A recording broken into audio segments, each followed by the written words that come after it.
सबसे पहले जो पढ़ रहे हैं ना वो है हमारा RTA, रीनल ट्यूबुलर एसिडोसिस। अगर इसकी डिफिनीशन की बात करें तो आपको पता है जो हमारा यूरिन होता है वो एसिडिक नेचर का होता है। उसका ये एसिडिटी में क्या हो जाना, डिफेक्टिव हो जाना, मतलब डिफेक्टिव एसिडिफिकेशन ऑफ यूरिन। क्यों? क्योंकि जो एक्सक्रीशन होता था H+ आयन का डिजिटल ट्यूब्यूल्स में, उसके एक्सक्रीशन में डिफेक्ट आ जाना, तो इसको हम टाइप 1 RTA कहते हैं जो डिजिटल में होता है। दूसरा कारण जो प्रॉक्सिमल में SCO3- एब्जॉर्प्शन होता था उसका डिफेक्टिव हो जाना, जिसको हम टाइप 2 RTA कहते हैं। इसमें जो है ना हमारा GFR नॉर्मल रहता है। कैसा होता है? नॉर्मल रहता है। तो हम इस तरह से समझ गए कि H+ के कारण क्या होता था, एसिडिटी आता था। अब वो H+ तो सेक्रेट ही नहीं हो रहा है, इसलिए एसिडिटी नहीं हो पा रहा है। HCO3 क्या होता है, किसी भी चीज़ को अल्कलाइन बना देता है, तो इसका ऑब्जॉर्प्शन पहले हो जाता था तो ये निकल जाता था। अब एब्जॉर्प्शन भी नहीं हो रहा है जिसके कारण ये नहीं निकलेगा, इसलिए वो एसिडिक होने से रोकेगा। तो इसके टाइप का थोड़ा ऐसे निमोनिक्स टाइप का बता देती हूँ। जैसे कि ये क्या है, हमारा प्रॉक्सिमल है, ये लूप ऑफ हेनले है, ये DCT है और ये CT है। तो अगर प्रॉब्लम प्रॉक्सिमल कनेक्टिंग ट्यूब्यूल्स में हुआ तो इसको टाइप 2 कहते हैं, RTA। अगर डिजिटल ट्यूब्यूल्स में हुआ तो टाइप 1, और अगर कलेक्टिंग ट्यूब्यूल्स में हुआ तो टाइप 4 कहते हैं। तो इस तरह से हमको क्या याद रखना है, 214। अब इसमें क्या क्या होता है ये एक शॉर्ट फॉर्म में जान लेते हैं। जैसे कि यहाँ पे 214 लिख दिए। इसमें ये जान लीजिए ये क्या है, ऑड है, ये क्या है, सॉरी ये क्या है, इवन है, ये क्या है, इवन है, और ये ऑड है। तो ऑड वाला में सब कुछ अलग रहेगा, सिर्फ एक चीज़ को छोड़ के, और इवन में बाकी सब सेम रहेगा। तो पहले हम पोटेशियम देखते हैं। तो इसमें लो होता है, इसमें लो होता है, लेकिन इसमें हाई होता है। क्यों? क्योंकि 4 पे क्या होता है, 4 कहाँ होता है, कलेक्टिंग ट्यूब्यूल्स में, तो वहाँ पर क्या होता है, K ज़्यादा होता है, बाकी जगह K कम होता है। बाकी इसके सिवा बाकी सारे सिम्टम इवन वाले के सेम रहेंगे। जैसे कि कैल्शियम, तो इसमें भी नॉर्मल है, इसमें भी नॉर्मल है, इसमें हाई है। pH less than 5.5, less than 5.5, और इसमें ग्रेटर देन 5.5। किडनी स्टोन होता है कि नहीं, नहीं, नहीं, यस। तो 1 वाला क्या हो गया था, जो डिजिटल ट्यूब्यूल्स पे था उसमें मेनली पोटेशियम लो होता है, उसके बाद कैल्शियम हाई होता है, pH 5.5 से ज़्यादा होता है, और किडनी स्टोन के चांसेस भी होते हैं। ठीक है, यहाँ तक समझने में कोई भी प्रॉब्लम नहीं है। अब समझिए प्रॉक्सिमल ट्यूब्यूल्स में क्या हो रहा था। तो मेनली मैक्सिमम चीज़ों का एब्जॉर्प्शन होता है, उसमें हमारा बाइकार्बोनेट भी आता है। तो बाइकार्बोनेट का रीअब्जॉर्प्शन में डिफेक्टिवनेस आ जाता है, जिसके कारण रीनल ट्यूब्यूल एसिडोसिस 2 देखने को मिलता है। आपको एक यहाँ पे आगे जाके पढ़ने को मिलेगा फैनकोनी अनेमिया। ये जो हमारा रीनल ट्यूब्यूल एसिडोसिस है इसको फैनकोनी सिंड्रोम भी कहते हैं। ये डिफरेंट होता है फैनकोमी एनीमिया से, क्योंकि जो फैनकोमी एनीमिया है ये हेरिडेटरी ऑटोसोमल रिसेसिव डिसऑर्डर है। और ये क्यों होता है, DNA के क्रॉस लिंक रिपेयर डिफेक्ट के कारण होता है, जिसके कारण बोन मैरो फेल हो जाता है, जिसके कारण ये सिम्टम देखने को मिलता है। ठीक है, अब हम आते हैं ये टाइप 2 के बारे में थोड़ा विस्तार में पढ़ते हैं। Renal tubular acidosis type 2। ठीक है, ये 2 कारण से होता है। एक तो Fanconi syndrome, Fanconi CONI syndrome, और दूसरा सिर्फ आइसोलेटेड बाइकार्बोनेट रीअब्जॉर्प्शन डिफिशियंसी के कारण। अगर सिर्फ आइसोलेटेड बाइकार्बोनेट रीअब्जॉर्प्शन डिफिशियंसी हुआ तो इसमें क्या होगा, सिर्फ बाइकार्बोनेट का रीअब्जॉर्प्शन नहीं होगा, लेकिन फैनकोनी सिंड्रोम में किसी भी चीज़ का रीअब्जॉर्प्शन नहीं होता है। ठीक है। और भी अदर रीनल ट्यूबुलर डिफेक्ट देखने को मिलेगा, वाल्टर, जित्तलमैन, लीडर सिंड्रोम, ठीक है। फैनकोनी सिंड्रोम एक डिफेक्ट नहीं है, बट इसमें स्पेसिफिक ट्रांसपोर्टर में डिफेक्ट नहीं आता, बल्कि इसमें पूरा पीसीटी में डिफेक्ट आ जाता है। अब इसके कॉजेज, ये हेरिडेटरी कॉजेज के कारण होता है, जैसे कि cystinosis, Wilson disease, tyrosinaemia, type 1 glycogen storage syndrome, उसके बाद galactosaemia, Dent, ischaemia, multiple myeloma, drug जैसे कि expire, tetracycline, tenofovir, ifosfamide, cisplatin, amyloidosis, heavy metal जैसे कि cadmium, lead, mercury, PNS, Sjogren syndrome.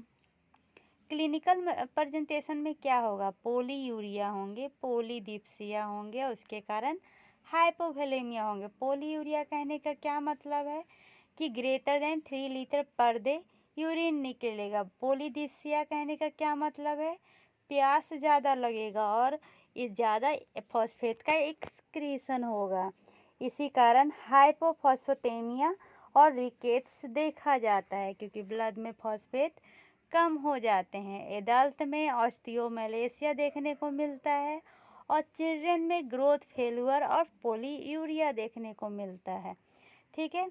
अगर क्या हो जाए हाइपोकैलेमिया के कारण मेनली क्या होता है, तो जो पीएच होते हैं वो ज़्यादा हो जाता है, मतलब कि वो ऐसे तो यूरिन का पीएच एसिडिक होता है, वो क्या होता है थोड़ा बढ़ जाने के कारण वो अल्कलाइन में बदल जाता है, पूरी तरह थोड़ा थोड़ा अल्कलाइन में होने लगता है, वो उसके कारण प्रिसिपिटेशन स्टार्ट होता है, उसी को हम नेफ्रोकैल्किनोसिस कहते हैं और ये बाइलेटरल होता है, ठीक है। डायग्नोसिस कैसे करेंगे, हाइपर कोलेमिक मेटाबॉलिक एसिडोसिस से जो सीरम में रहेगा, ठीक है। हाइपोकैलेमिया से जो वर्स हो जाएगा अल्कलाइन थेरेपी से, उसके बाद हाइपोयूरेमिक से फॉस्फेट ब्लड में कम मिलेगा, ग्लाइकोयूरिया से, उसके बाद अमाइनो एसिड्यूरिया से यूरिन पीएच मिली 5.5 से कम रहता है।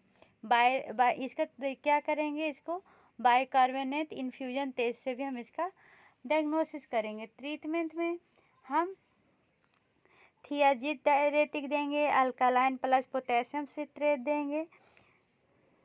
हेलो दोस्तों, आपका स्वागत है हमारे चैनल में। अभी का जो टॉपिक है उसका नाम है renal tubular and obstructive disorder, ठीक है। हम पेडियाट्रिक्स का पढ़ रहे हैं। इसमें हम कौन कौन सा डिजीज पढ़ेंगे, सबसे पहले हम जो डिजीज पढ़ेंगे उसका नाम है renal tubular acidosis. Second number पे वार्टर एंड जिटेलमैन सिंड्रोम। थर्ड नंबर पे जुवेनाइल नेफ्रोनोप्थियासिस।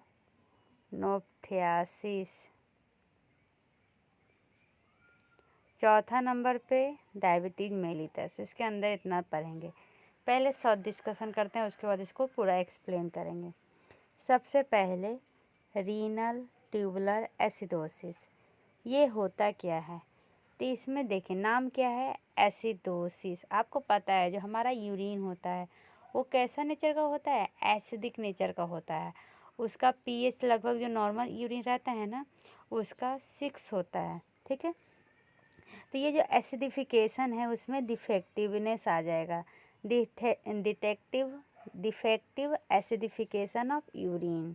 ऐसा होता क्यों है, तो एसिडिफिकेशन आता क्यों है, तो ये जो हाइड्रोजन आयन है वो ज़्यादा होता है ये यूरिन में, जिसके कारण मेनली ये आता है और HCO3 माइनस कम होता है यूरिन में, इसलिए जो यूरिन होता है वो एसिडिक नेचर का होता है। तो अब इसका डिफेक्टिव एक्सक्रीशन हो जाएगा H+ आयन का डिजिटल ट्यूब्यूल्स को, तो इसको कहते हैं डिजिटल या टाइप 1 रीनल ट्यूब्यूल एसिडोसिस। या फिर इसका जो ऑब्जर्प्शन है वो डिफेक्टिव हो जाएगा प्रॉक्सिमल ट्यूब्यूल्स को द्वारा, तो इसको कहेंगे प्रॉक्सिमल टाइप 2 RTA। ठीक है, इसमें जो है ना GFR नॉर्मल रहता है।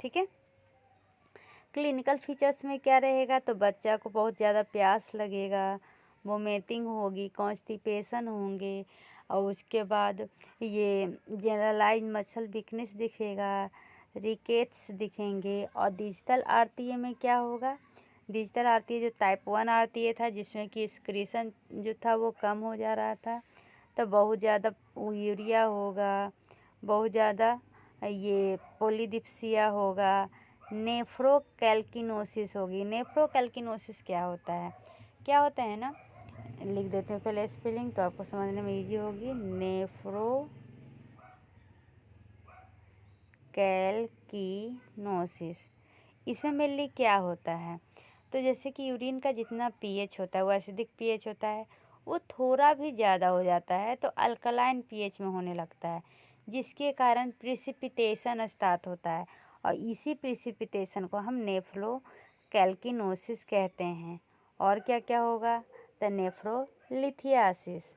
ठीक है, इन्वेस्टिगेशन में हम क्या करेंगे, नॉर्मल एनायन गैप एसिडोसिस देखेंगे, यूरिया और क्रिएटिन जो मेनली नॉर्मल मिलेगा। प्रॉक्सिमल RTA में हम फ्रैक्शनल एक्सक्रीशन देखेंगे SCO3 का, ट्यूबुलर रीअब्जॉर्प्शन देखेंगे फॉस्फेट का। डिजिटल RTA में हम यूरिन में बाइकार्बोनेट देखेंगे। ठीक है, दूसरा क्या क्या था, तो दूसरा था वार्टर या नहीं एंड, दोनों अलग अलग है, जेटलमैन सिंड्रोम। दोनों में एक सिमिलरिटी है कि इसमें क्या होता है, हाइपोकैलेमिया होता है और मेटाबॉलिक एसिडोसिस अल्कलोसिस देखने को मिलता है। क्या क्या, हाइपोकैलेमिया पोटेशियम कम होंगे और मेटाबॉलिक अल्कलोसिस होगा। ठीक है, यूरिन में। तो चलिए सबसे पहले हम वाल्टर सिंड्रोम के बारे में डिस्कस करते हैं। इसमें क्या होता है, हाइपर कैल्की यूरिया देखने को मिलता है। ठीक है, कैल्शियम यूरिया में कैल्शियम ज़्यादा देखने को मिलता है। साल्ट वेस्टिंग और हाइपोनेट्रीमिया होगा। अगर साल्ट वेस्टिंग हो रहा है मतलब कि NaCl ज़्यादा निकल रहा है, तो ब्लड में क्या होगा, नाइट्रोजन कम होगा, नाइट्रोजन नहीं सोडियम कम होगा। पोली यूरिया होगा, पोलीडिप्सिया होगा, बहुत बाथरूम होंगे, ज़्यादा डायपर चेंज करना पड़ रहा है। Anaemia, rickets, growth retardation, end stage renal disease भी हो सकता है अगर ये 8 साल से 13 साल के बच्चों में देखा जाए। तो डिफेक्ट कहाँ होता है, डिफेक्ट मेनली NKCl2 में देखा जाता है। ठीक है, N के मतलब कि सोडियम पोटेशियम और 2 क्लोराइड ये जो है ट्रांसपोर्टर होता है उसमें डिफेक्ट के कारण देखा जाता है। और किसके कारण, तो ROM के, ये क्या है, पोटेशियम चैनल है, इसमें डिफेक्ट के कारण होता है। क्लोराइड चैनल के डिफेक्ट के कारण होता है। मेनली जो ये वाल्टर सिंड्रोम है ना, इसके 5 टाइप्स होते हैं। सारे टाइप्स को हम एक्सप्लेन करेंगे। इसमें से 4 टाइप्स जो होते हैं ना वो ऑटोजोमल रिसेसिव होते हैं, एक्सेप्ट टाइप 5 को छोड़ के, टाइप 4 को छोड़ के। जो टाइप 4 है वो ऑटोजोमल रिसेसिव नहीं है, बाकी सारे क्या हैं, ऑटोजोमल रिसेसिव हैं। ठीक है, टाइप 1 2 4 ये एंटीनेटल टाइप है, मतलब कि ये बर्थ से पहले। और टाइप 3 क्या है, तो क्लासिकल टाइप है।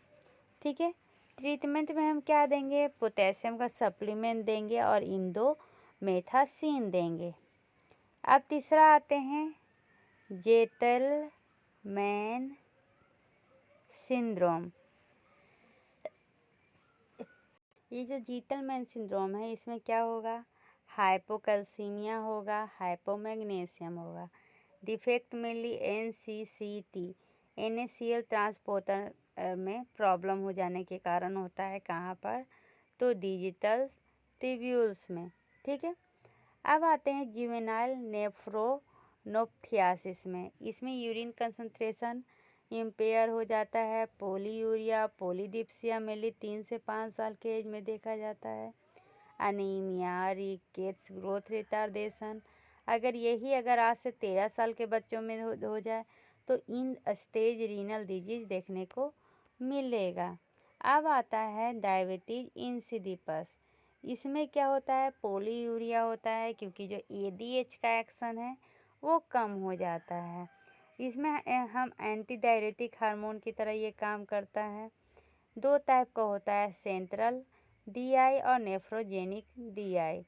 सेंट्रल में ये डिफिशियंसी होता है, ये मतलब कि जो हमारा हाइपोथैलेमस है उसके द्वारा ही कम सक्रियत होता है। ये प्राइमरी या सेकेंडरी ट्यूमर, ट्रॉमा, इन्फेक्शन ये सब के कारण होगा। नेफ्रोजेनिक में ये रीनल डिसऑर्डर होता है, ये due to renal tubular unresponsive के कारण होता है। इनहेरिटेड और एक्वायर्ड 2 तरह का। इनहेरिटेड मोस्ट कॉमन है, एक्स लिंक्ड रिसेसिव होता है, और acquired secondary to drug, obstruction, sickle cell disease, chronic pyelonephritis, clinical features, irritability, failure to thrive, recurrent episode of dehydration, fever, constipation. तो इसमें हम कौन सा टेस्ट करते हैं? वाटर डेप्रीवेशन टेस्ट करते हैं, जो हेल्प करता है डिफ्रेंशिएट करने में कि ये साइकोजेनिक पोलीडिप्सिया है या सेंट्रल डिप्सिया, डायबिटीज इंसिडिपिया या नेफ्रोजेनिक ये डायबिटीज इंसिडिपस है। ठीक है, यहाँ तक समझने में कोई भी प्रॉब्लम नहीं है। चलिए अब एक करके एक्सप्लेन करते हैं। तो एक्सप्लेनेशन में सबसे पहले हम क्या करेंगे? तो यहाँ पर 2 फोकस रहेगा हमारा, बैटलमैन और ज़ेइटमैन का। तो सबसे पहले जो पढ़ रहे हैं ना वो है हमारा RTA, रीनल ट्यूबुलर एसिडोसिस। अगर इसकी डिफिनीसन की बात करें तो आपको पता है जो हमारा यूरिन होता है वो एसिडिक नेचर का होता है। उसका ये एसिडिटी में क्या हो जाना? डिफेक्टिव हो जाना, मतलब डिफेक्टिव एसिडिफिकेशन ऑफ यूरिन। क्यों? क्योंकि जो एक्सक्रीशन होता था H+ आयन का डिजिटल ट्यूब्यूल्स में, उसके एक्सक्रीशन में डिफेक्ट आ जाना, तो इसको हम टाइप 1 RTA कहते हैं, जो डिजिटल में होता है। दूसरा कारण, जो प्रॉक्सिमल में SCO3- एब्जॉर्प्शन होता था उसका डिफेक्टिव हो जाना, जिसको हम टाइप 2 RTA कहते हैं। इसमें जो है ना हमारा GFR नॉर्मल रहता है। कैसा होता है? नॉर्मल रहता है। तो हम इस तरह से समझ गए कि H+ के कारण क्या होता था? एसिडिटी आता था। अब वो H+ तो सेक्रेट ही नहीं हो रहा है, इसलिए एसिडिटी नहीं हो पा रहा है। HCO3 क्या होता है? किसी भी चीज़ को अल्कलाइन बना देता है, तो इसका ऑब्जॉर्प्शन पहले हो जाता था तो ये निकल जाता था। अब एब्जॉर्प्शन भी नहीं हो रहा है, जिसके कारण ये नहीं निकलेगा, इसलिए वो एसिडिक होने से रोकेगा। तो इसके टाइप का थोड़ा ऐसे निमोनिक्स टाइप का बता देती हूँ। जैसे कि ये क्या है? हमारा प्रॉक्सिमल है, ये लूप ऑफ हेनले है, ये DCT है और ये CT है। तो अगर प्रॉब्लम प्रॉक्सिमल कनेक्टिंग ट्यूब्यूल्स में हुआ तो इसको टाइप 2 कहते हैं, RTA। अगर डिजिटल ट्यूब्यूल्स में हुआ तो टाइप 1, और अगर कलेक्टिंग ट्यूब्यूल्स में हुआ तो टाइप 4 कहते हैं। तो इस तरह से हमको क्या याद रखना है? 214। अब इसमें क्या क्या होता है ये एक शॉर्ट फॉर्म में जान लेते हैं। जैसे कि यहाँ पे 214 लिख दिए। इसमें ये जान लीजिए ये क्या है? ऑड है। ये क्या है? सॉरी, ये क्या है? इवन है। ये क्या है? इवन है। और ये ऑड है। तो ऑड वाला में सब कुछ अलग रहेगा, सिर्फ एक चीज़ को छोड़ के, और इवन में बाकी सब सेम रहेगा। तो पहले हम पोटेशियम देखते हैं। तो इसमें लो होता है, इसमें लो होता है, लेकिन इसमें हाई होता है। क्यों? क्योंकि 4 पे क्या होता है? 4 कहाँ होता है? कलेक्टिंग ट्यूब्यूल्स में। तो वहाँ पर क्या होता है? के ज़्यादा होता है, बाकी जगह के कम होता है। बाकी इसके सिवा बाकी सारे सिम्टम इवन वाले के सेम रहेंगे। जैसे कि कैल्शियम, तो इसमें भी नॉर्मल है, इसमें भी नॉर्मल है, इसमें हाई है। pH less than 5.5, less than 5.5 और इसमें ग्रेटर देन 5.5। किडनी स्टोन होता है कि नहीं? नहीं, नहीं, यस। तो 1 वाला क्या हो गया था, जो डिजिटल ट्यूब्यूल्स पे था उसमें मेनली पोटेशियम लो होता है, उसके बाद कैल्शियम हाई होता है, पीएच 5.5 से ज़्यादा होता है और किडनी स्टोन के चांसेस भी होते हैं। ठीक है, यहाँ तक समझने में कोई भी प्रॉब्लम नहीं है।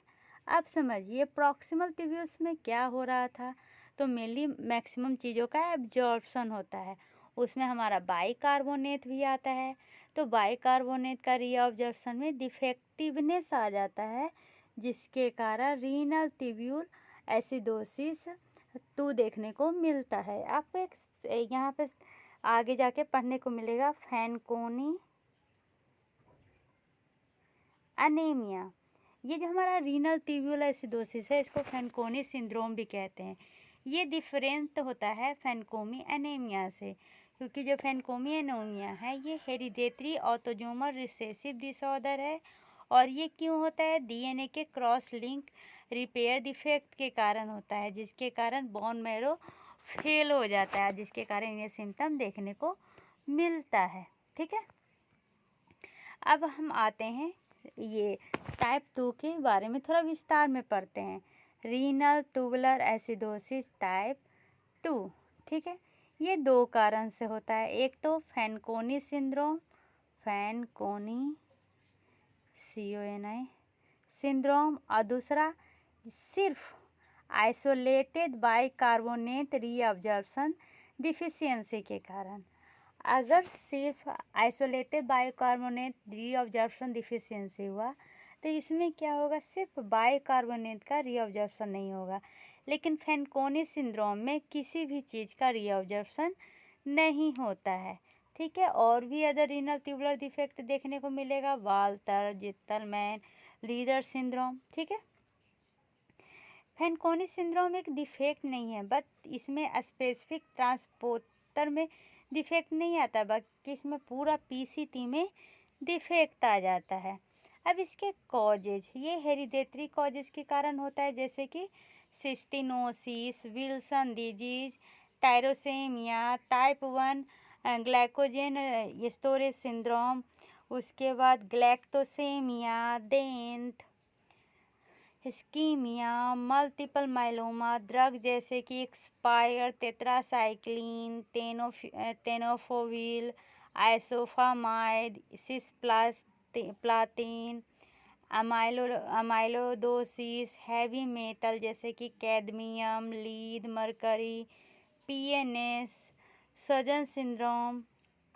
क्लिनिकल प्रेजेंटेशन में क्या होगा, पोलीयूरिया होंगे, पोलीडिप्सिया होंगे, उसके कारण हाइपोवोलेमिया होंगे। पोलीयूरिया कहने का क्या मतलब है कि greater than 3 litre per day urine निकलेगा। पोलीडिप्सिया कहने का क्या मतलब है, प्यास ज़्यादा लगेगा और इस ज़्यादा फॉस्फेट का एक्सक्रीशन होगा। इसी कारण हाइपोफॉस्फेटेमिया और रिकेट्स देखा जाता है, क्योंकि ब्लड में फॉस्फेट कम हो जाते हैं। एडल्ट में ऑस्टियोमैलेशिया देखने को मिलता है और चिल्ड्रन में ग्रोथ फेल्यूर और पोलीयूरिया देखने को मिलता है।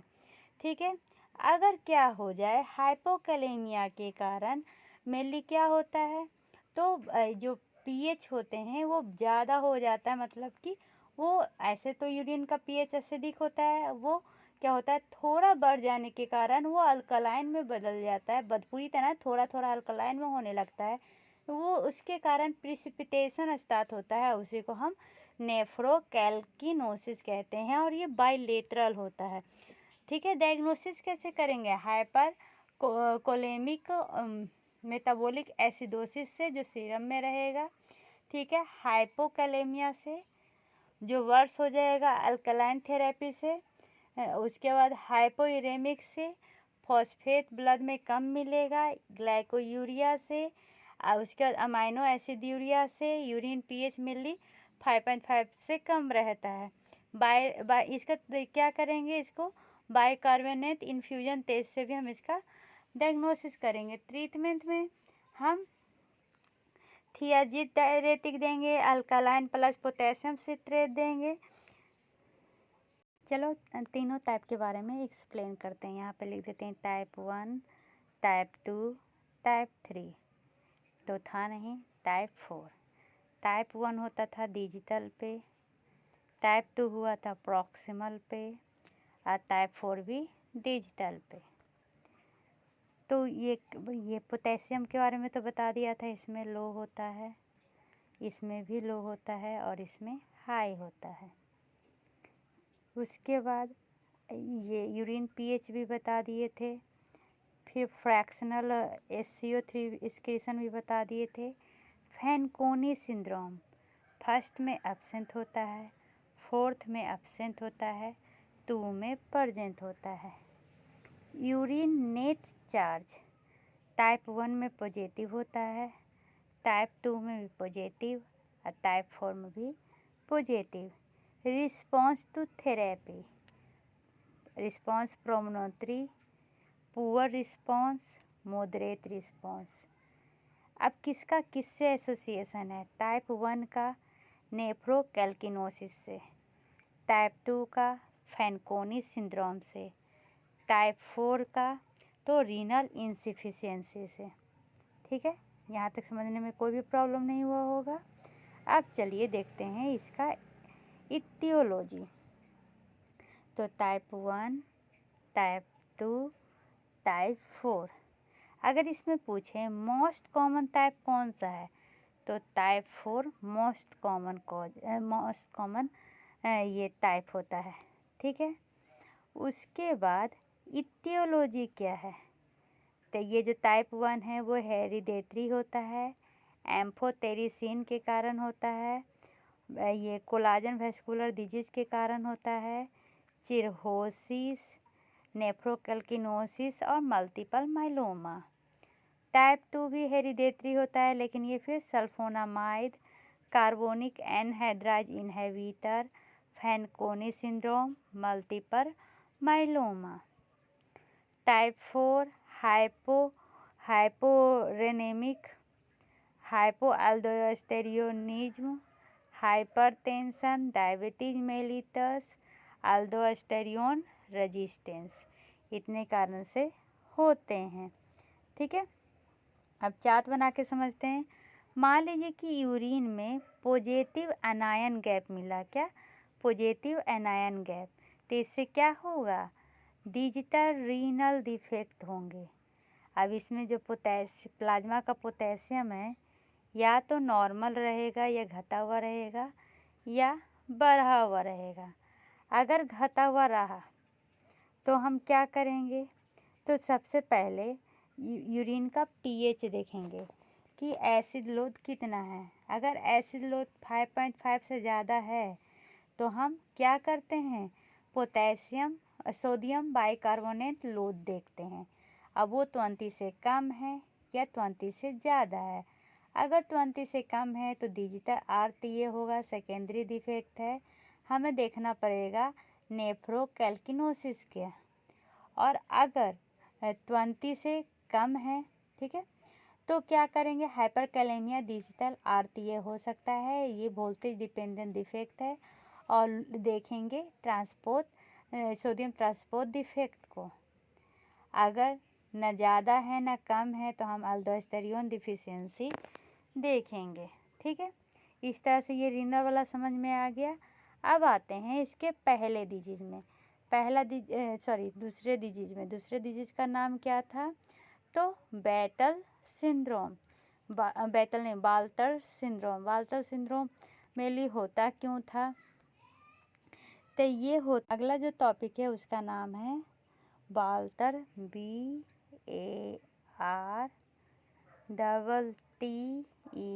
बाल्टर सिंड्रोम। इसमें आप क्या क्या देखेंगे? इसमें मेनली हाइपर कैल्कीयूरिया होता है, यूरिन में ज़्यादा कैल्शियम मिलेंगे, सॉल्ट वेस्टिंग होगा, हाइपोनेट्रीनीमिया होगा, ब्लड में कम नाइट्रोजन रहेगा, पोलीयूरिया रहेंगे, ज़्यादा यूरिन होगा, पोलीडिप्सिया, ज़्यादा प्यास लगेगा। ये मेनली 3 से 5 साल के एज में ज़्यादा देखा जाता है। इसमें अनीमिया, रिकेट्स और ग्रोथ रिटार्डेशन भी होता है। आज से 13 साल के एज में इन स्टेज रीनल डिजीज की ज़्यादा संभावनाएं हैं। इसमें डिफेक्ट किस में होगा तो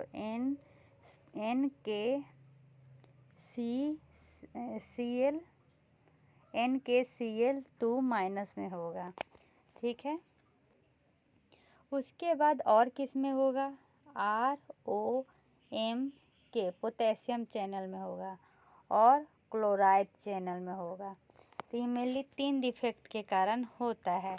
इसके 5 डिफेक्ट हैं, टाइप हैं। पांचों के बारे में एक एक करके अलग अलग पढ़ेंगे। इसमें जो पांचों हैं उसमें से एक को छोड़ के सारे ऑटोजोमल रिसेसिव हैं। एक कौन नहीं है तो टाइप 4। टाइप 1, 2, 4 एंटीनेटल है। टाइप 3 क्लासिकल टाइप है। ट्रीटमेंट में हम पोटेशियम सप्लीमेंट देते हैं और इंडोमेथासिन देते हैं। तो जैसे कि आप देखते हैं, ये जो वाल्टर सिंड्रोम है ये होता कहाँ पे है, लूप ऑफ हेनले में। इस तरह से हमारा मान लीजिए लूप ऑफ हेनले है। ये चैनल है क्या का, सोडियम पोटेशियम क्लोराइड का। इससे सोडियम निकलता है, पोटेशियम निकलता है और 2 क्लोराइड निकलता है, H2O भी निकलता है। ठीक है, इससे एक है सिर्फ क्लोराइड चैनल है और एक ROM के चैनल है। ये तीनों चैनल के बारे में बताए थे कि इन तीनों में डिफेक्ट होता है, इसी कारण ये डिजीज देखने को मिलता है। ये जो हमारा क्लोराइड चैनल है ना, ये इनर ईयर के हेयर सेल में भी पाया जाता है। तो अगर डिफेक्ट यहाँ पर होगा तो जो पेशेंट होंगे उनके कान में भी डिफेक्ट होगा। तो वोल्टेज ग्रेडियंट में कैल्शियम रीअब्जॉर्प्शन देखने को मिलता है। Salt wasting, polyhydramnios, sensorineural deafness, failure to thrive. Thrive मतलब क्या होता है, डेवलपमेंट सही से नहीं हो पाता है। डिहाइड्रेशन, ठीक है, डिहाइड्रेशन को लिख सकते हैं कि सेकेंड आपका वो आँखें सब गड्ढा गड्ढा दिखेगा। ठीक है, उसके बाद पिंच करने पे वो तुरंत आ जाएगा। डायपर चेंज फ्रीक्वेंसी बढ़ जाएगी। ठीक है, उसके बाद डिहाइड्रेशन के कारण GFR घट जाएगा, रास बढ़ जाएगा, अल्डोस्टेरोन बढ़ जाएगा, जिसके कारण क्या होगा, हाइपोकैलेमिक अल्कलोसिस देखने को मिलेगा और ROM के चैनल के कारण हाइपोकैलेमिया देखने को मिलेगा। वोल्टेज ग्रेडियंट घटेगा, कैल्शियम वेस्टिंग बढ़ेगा, जिसके कारण नेफ्रोकैल्किनोसिस होता है।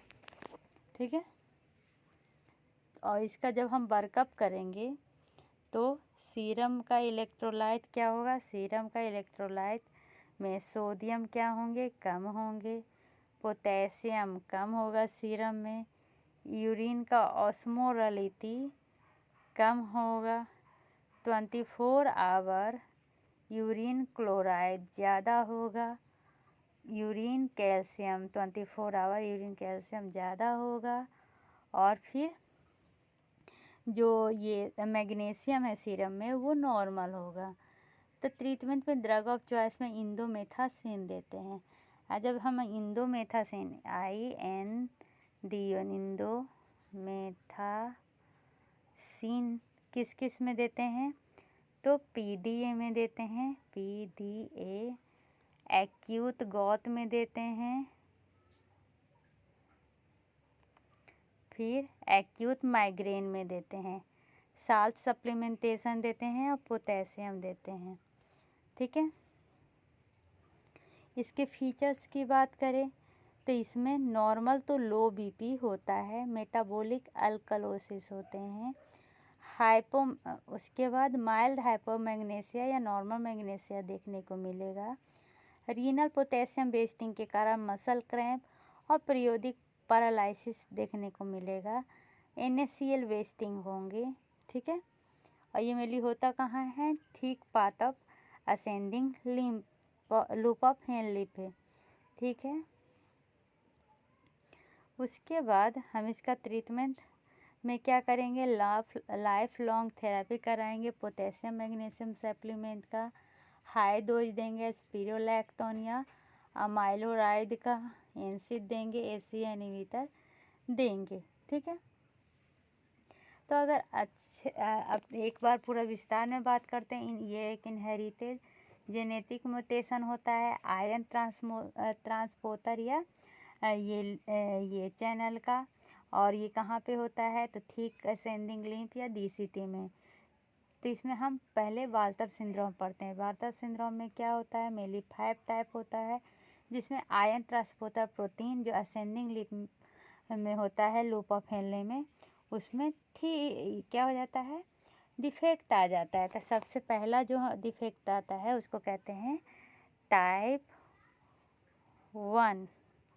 ये कहाँ होता है, type 1 apical APIC apical loop of Henle में ये देखने को मिलता है। इसमें जो सोडियम पोटेशियम को ट्रांसपोर्टर रहता है उसमें म्यूटेशन हो जाता है। सोडियम पोटेशियम क्लोराइड में क्या हो जाता है, म्यूटेशन हो जाता है को ट्रांसपोर्टर में। ठीक है, तो ये मेनली मान लीजिए हमारा क्या है, इधर ल्यूमेन है और इधर ब्लड है। तो यहाँ पर ये मान लीजिए कि हमारा NK2Cl रहता है, तो इसी में क्या हो जाएगा, म्यूटेशन हो जाएगा, जिसके कारण ये देखने को मिलता है। ये NK2Cl का काम क्या रहता है, रीअब्जॉर्प्शन करना सोडियम पोटेशियम और क्लोराइड का, जिसमें म्यूटेशन हो जाने के कारण कोई भी रीअब्जॉर्प्शन नहीं होता है, तो एक्सक्रीशन हो जाता है, जिसके कारण इसका ये NaCl वेस्टिंग देखने को मिलता है। टाइप 2 में क्या था, टाइप 2 इसको कहते हैं एपिकल पोटेशियम चैनल। ये मेनली रीनल के outer medullary potassium channel mutation के कारण होता है, इसलिए इसको ROMK रीनल ऑटर मेडुलरी ये पोटेशियम चैनल में म्यूटेशन देखने को मिलता है टाइप 2 में। तो ये होता कहाँ पे है, इधर ल्यूमेन, इधर ब्लड। यहाँ पर हम क्या देखे थे, NaS पोटेशियम Cl। ठीक है, यहाँ पर होता है मेनली हमारा पोटेशियम चैनल ROMK, जिसमें म्यूटेशन हो जाने के कारण ये होता है। ठीक है, टाइप 3 में क्या देखने को मिलता है, तो इसको हम कहते हैं टाइप 3 को बाइलेटरल क्लोराइड चैनल। इसमें क्या होगा, क्लोराइड चैनल में म्यूटेशन आ जाएगी। ठीक है, तो क्लोराइड चैनल होता किधर है, ब्लड के तरफ होता है। ये ल्यूमेन है, ये ब्लड है, तो यहाँ पर क्लोराइड चैनल में म्यूटेशन आ जाएगा। तो इसके कारण क्या होगा, reabsorption of chloride into blood, जिसके कारण जिसके कारण क्या होता है, क्लोराइड का वेस्टिंग होता है। मेनली ये क्लोराइड चैनल का काम क्या था रीअब्जॉर्प्शन करवाना। अब उसमें म्यूटेशन हो जाएगा तो रीअब्जॉर्प्शन नहीं होगा, इसलिए इसका वेस्टिंग होगा। ठीक है, टाइप 4 में क्या होता है, म्यूटेशन हो जाता है बाल्क्लिन सब यूनिट में। ये बाल्टीन सब यूनिट में, ये कहाँ होता है, ल्यूमेन ब्लड, यहाँ पर मेनली होता है बाल्टीन क्लोराइड चैनल में। ठीक है, तो ये बाल्टीन क्लोराइड सब यूनिट में क्या होता है, मेनली काम क्या है इसका, तो इसका काम है absorption रीजॉर्प्शन of chloride into blood. तो इसका म्यूटेशन हो जाने से रीअब्जॉर्प्शन नहीं होगा। टाइप 5 में क्या होता है, ये एक्स्ट्रा सेलुलर सेंसिंग रिसेप्टर होता है, जिसको हम कहते हैं CASR। इसमें म्यूटेशन आ जाने के कारण मेनली टाइप 5 देखने को मिलते हैं। तो CASR में म्यूटेशन आ जाएगा, जिसके कारण कैल्शियम का एब्जॉर्प्शन कम जाएगा, जिसके कारण हाइपोकैलेमिया देखने को मिलेगा। अब चलिए पहले देखते हैं जो नॉर्मल असेंडिंग लूप है ना, वो क्या करता है। तो जो नॉर्मल असेंडिंग लूप है 5 चैनल के मदद से मेंटेन करता है इलेक्ट्रिकल पोटेंशियल डिफरेंस और सोडियम का ग्रेडियंट। लेकिन बार्टर सिंड्रोम में फिर क्या होता है, बार्टर सिंड्रोम में क्या होता है, तो इसमें जो ये चैनल है वो डिस्टर्ब हो जाते हैं। ठीक है, जिसके कारण ये जो इलेक्ट्रिकल ट्रांसपोर्ट है ये भी क्या हो जाता है, डिस्टर्ब हो जाता है, जिसके कारण सोडियम क्लोराइड, मैग्नीशियम और कैल्शियम का रीअब्जॉर्प्शन सही से नहीं होता है, इसलिए NaCl का वेस्टिंग देखने को मिलता है। उसके बाद ये हाइपोकैल्सीमिया देखने को मिलता है, हाइपरकैल्सीयूरिया देखने को मिलेगा, माइल्ड हाइपोमैग्नीसिया देखने को मिलेगा। तो क्लिनिकल मैनिफेस्टेशन में क्या होगा, तो वही पोलीयूरिया, पोलीडिप्सिया, NaCl वेस्टिंग के कारण ग्रोथ रिटार्डेशन होगा, मेटाबॉलिक एबनॉर्मलिटीज दिखेगी। और इसमें क्या होगा, तो इंक्रीज हो जाएगा प्रोस्टाग्लैंडिन्स का एक्सक्रीशन, जिसके कारण हाइपर प्रोस्टाग्लैंडिन्स हो जाता है। और इसके कारण क्या होता है, सीवियर वाल्टर सिंड्रोम होता है, जिसके कारण सीवियर वॉल्यूम डिप्लीशन होता है, ग्रोथ में प्रॉब्लम होता है, जिसको फेलियर ऑफ थ्राइव कहते हैं। फीवर, वोमिटिंग और डायरिया देखने को मिलता है ड्यू टू प्रोस्टाग्लैंडिन्स। उसके बाद एंटीनेटल में फीटल पोलीयूरिया होता है, जिसके कारण मैटरनल पोलीहाइड्रोएमियोन्स देखने को मिलते हैं, जिसके कारण प्री मैच्योर लेबर होगा। टाइप 4 में सेंसियोन्यूरल डिफनेस देखने को मिलेगा। टाइप 3 में फिनोटाइप इंटरमीडिएट बिटवीन वाल्टर और जेंटलमैन सिंड्रोम होंगे, अभी जेंटलमैन आगे बताऊंगी। इसमें क्या होता है, तो मेनली जो ये क्लोराइड चैनल होता है, उसमें क्लोराइड चैनल जो थिक असेंडिंग लिम्फ या DCD दोनों पे होता है ना, उसमें म्यूटेशन आ जाता है, जिसके कारण ये सारे प्रॉब्लम देखने को मिलते हैं। अब आते हैं जेंटलमैन्स सिंड्रोम में। ये जेंटलमैन क्या होता है, कैसे होता है, किसके म्यूटेशन के कारण होता है, ये वाल्टर से अलग कैसे होता है, मेनली ये सब के बारे में हम इसमें डिस्कशन करेंगे। इसमें मेनली जो म्यूटेशन देखने को मिलता है ना, वो थियाजिड पे, किस पे, थियाजिड सेंसिटिव सोडियम क्लोराइड को ट्रांसपोर्टर पे, जिसको शॉर्ट फॉर्म में NCCT कहते हैं, और ये प्रेजेंट होता है DCT पे, ठीक है। तो क्या होता है, NCCT मेनली नॉर्मली रीऑब्जर्व करता है सोडियम और क्लोराइड को ब्लड के अंदर, लेकिन अगर इसमें म्यूटेशन हो जाए तो सोडियम और क्लोराइड का ये रीऑब्जर्प्शन नहीं हो पाएगा, जिसके कारण सोडियम और क्लोराइड का एक्सक्रीशन होगा, जिसके कारण हाइपोवोलेमिया देखने को मिलेगा।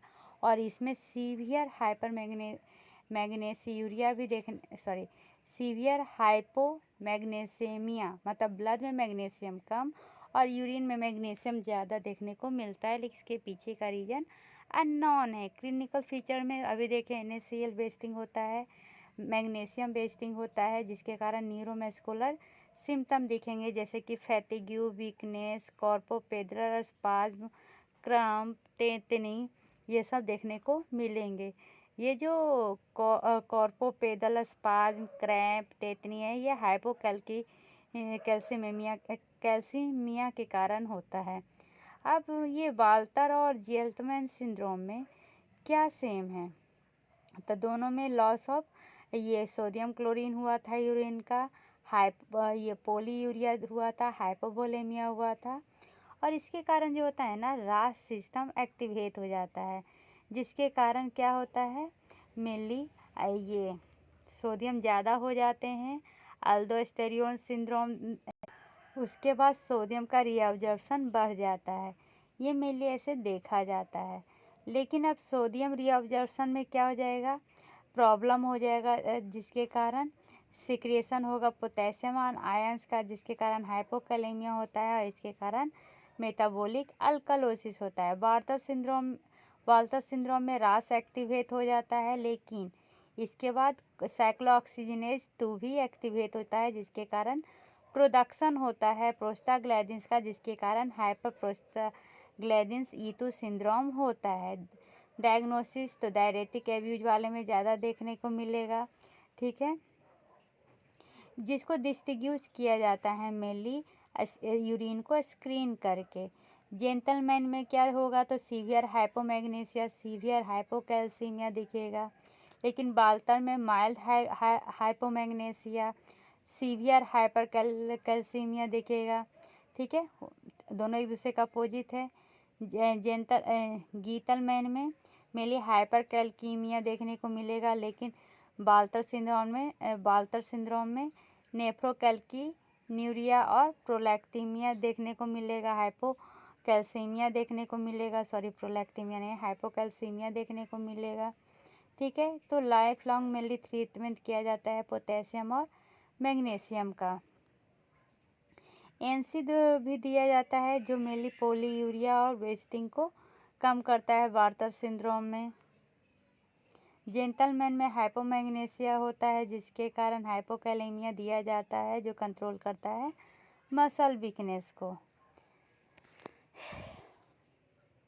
तो चलिए अब जेंटलमैन को अच्छे से समझते हैं। जेंटलमैन सिंड्रोम ये मेनली डीसीटी पे, जहाँ पर थियाजिड होता है वहाँ पर ये काम करता है। उसके बाद ये ऑटोजोमल रिसेसिव है, साल्ट वेस्टिंग, पोलीयूरिया, एंटीनेटल में हिस्ट्री होता है पॉलीहाइड्रोएमियोन्स का। इसमें ग्रोथ सही से नहीं हो पाता है, डिहाइड्रेशन होते हैं, डायपर चेंजेस ज़्यादा देखने को मिलता है।